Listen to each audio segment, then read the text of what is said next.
Assalamualaikum warahmatullahi wabarakatuh. Saya Silvia Mahbeni, NIM saya 210 10 10.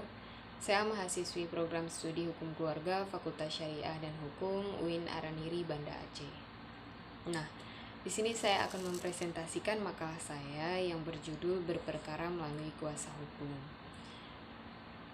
Nah, yang pertama saya akan menjelaskan apa itu kuasa. Nah, kuasa menurut hukum yaitu legal mandatory.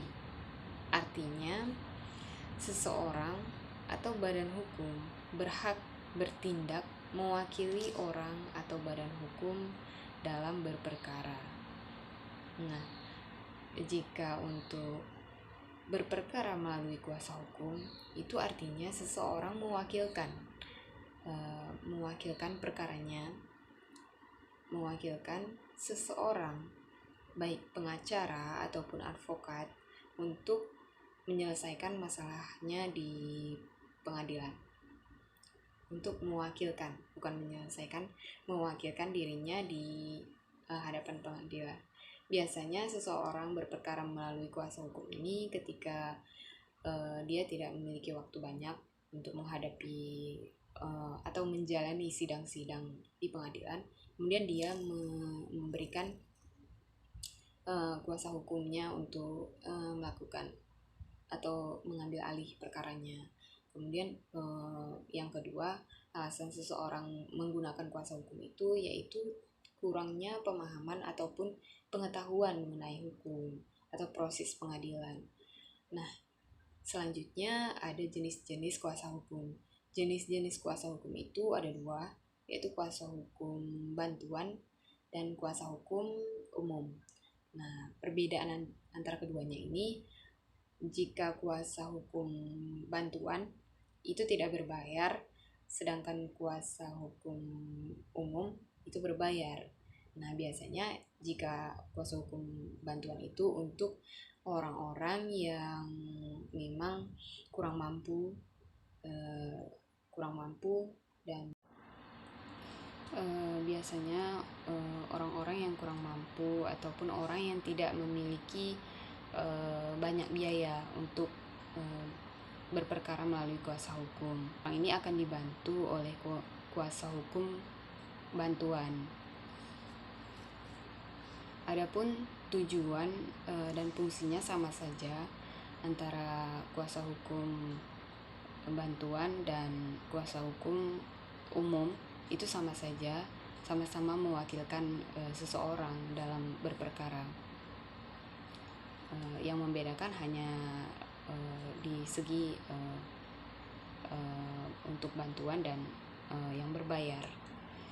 Kemudian tahapan selanjutnya dalam langkah-langkah berperkara melalui kuasa hukum, yang pertama itu seseorang baru boleh menjadi kuasa hukum ketika ia mendapatkan surat kuasa. Nah, surat kuasa itu biasanya akan diberikan setelah seseorang mengajukan gugatannya. Setelah diberikan surat kuasa, maka kuasa hukum itu akan memiliki hak bertindak, membuat, menandatangani, kemudian mengajukan gugatan atau permohonan di muka pengadilan. Itu ketika setelah dia mendapatkan surat kuasa.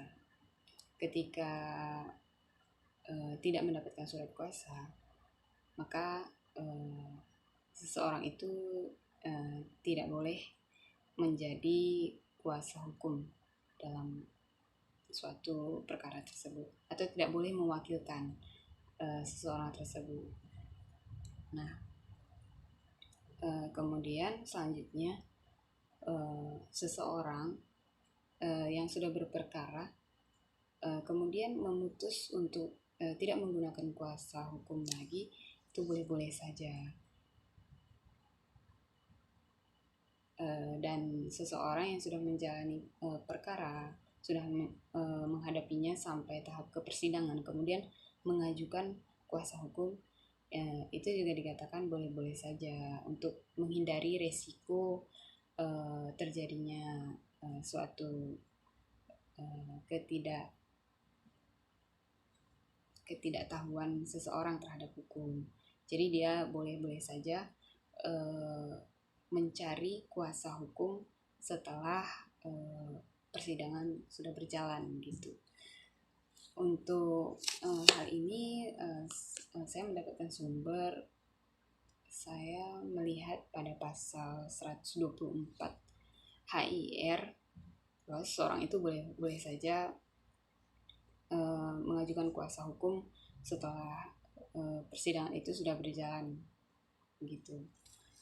Selanjutnya ada tahapan-tahapan yang harus kita perhatikan ketika memilih kuasa hukum. Yang pertama, lihat dulu kuasa hukumnya, apakah orang yang jujur, kemudian apakah orangnya berkualitas dalam menyelesaikan masalah atau menyelesaikan perkara, kemudian melihat kompetensinya, melihat bagaimana dia menyelesaikan masalah tersebut. Selanjutnya, ketika kita sudah mengetahui kompetensi dan kemampuan kualitas dari kuasa hukum kita, baru selanjutnya kita akan memberikan surat kuasa. Hal ini perlu diperhatikan agar tidak terjadi beberapa hal yang tidak diinginkan. Jadi ketika kita sudah memberikan surat kuasa kepada orang yang sudah memiliki ilmu yang mumpuni di situ, mungkin akan resiko-resiko itu akan terminimalisir. Baik, sekian presentasi makalah saya. Saya mohon maaf atas segala kekurangan, baik penyampaian ataupun kata-kata yang kurang tepat. Saya mohon maaf. Sedikit saya akan